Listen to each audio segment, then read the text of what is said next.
Democracy in Canada is dying. On Wednesday, Prime Minister John Chrétien rejected any possibility of a referendum to allow Canadians to vote for the historic definition of marriage. The Liberal government does not want to hear from you on this extremely important issue. I suggest to you that you make the next election a referendum on marriage and on democracy itself.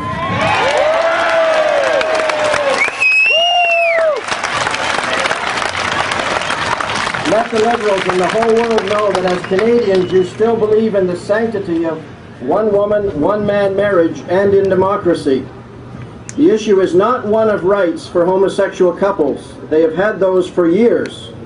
The issue is one of rights for people of faith who insist on maintaining the historic and multicultural definition of marriage as one man and one woman for life to the exclusion of all others.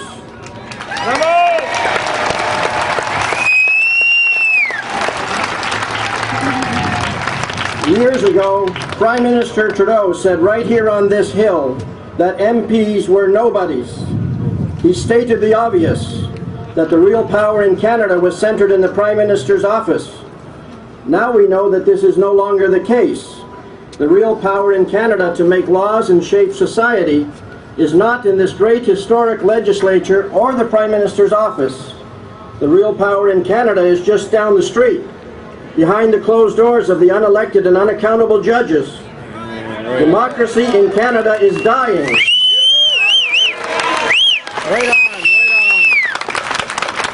Paul Martin, you have worked for most of your life to become Prime Minister, to experience the exhilarating power. Paul Martin, you are too late.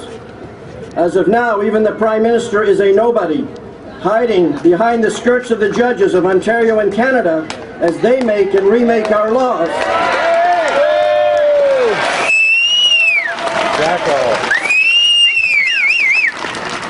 As people of faith who believe in one man, one woman marriage, we have been promised protection under the Charter of Rights. Do not for one moment believe this deception. The same week, Ontario courts bypassed Parliament and allowed same-sex marriages. I, as a Baptist pastor, received a call from a homosexual man asking for marriage. When I politely refused, he immediately brought up his rights. You, as people of faith, are not protected. Where was the Charter of Rights when Scott Brokey, on religious grounds, refused to print homosexual material offensive to him? Where was it when he was fined $5,000? Where was the Charter when the Roman Catholic School Board was forced to allow two young homosexual men to attend the prom?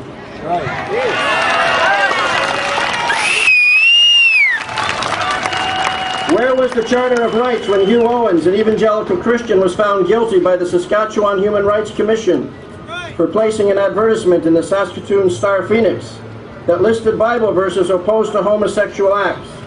On December 11, 2002, the Court of Queen's Bench for Saskatchewan found him guilty of violating the Saskatchewan Human Rights Code.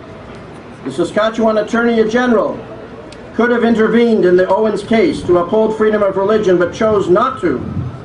Owens is appealing the verdict. If he loses and refuses to apologize for the advertisement and pay $6,000 in damages to the three homosexual complainants, he could end up in jail as a Christian prisoner of conscience.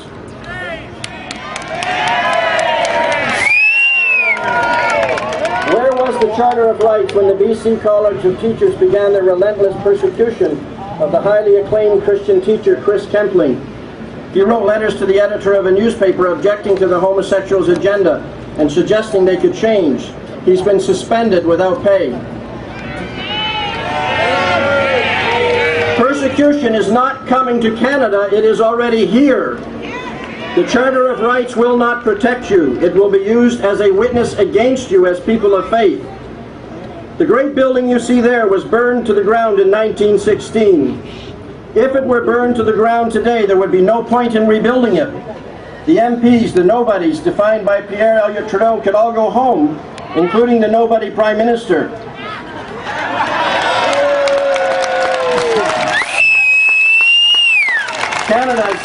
Canada's current legislature, the Supreme Court, has already taken over. May God help us to take back our country and restore freedom and democracy and preserve the sanctity of one man, one woman marriage. Bravo!